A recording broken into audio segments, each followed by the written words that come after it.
यार रजब, गांव में सबको सलाम कहना और कहना कि हमें बहुत याद आ रही है सबकी। वैसे तो यार इस्तांबुल भी बहुत ही अच्छा शहर है जो बात है, लेकिन यार ये हमारे गांव जैसा नहीं है ना। वहाँ तो कोई भी ईंट या पत्थर उठा लो, कोई ना कोई हमारी ही बात निकलती है। कितना मजा आता था ना वहाँ हम सबको। हम लोग वहाँ कितना खेलते थे ना पहाड़ पर। नानी भी उस वक्त जिंदा थी, हम तीनों और नाजली।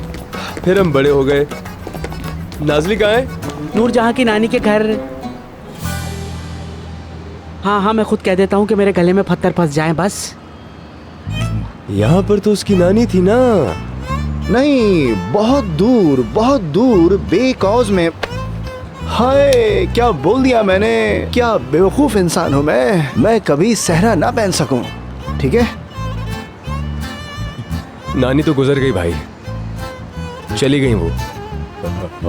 मैंने तो सोचा था मैं नाजली को यहाँ से अपनी नानी के पास ले जाऊंगा और शादी करूंगा, लेकिन नानी तो गुजर गई। तो अब नाजली को ढूंढ लेता हूँ, चलता हूँ फिर। रजब। रुक जाओ रजब, देखो यार हमें परेशान मत करो।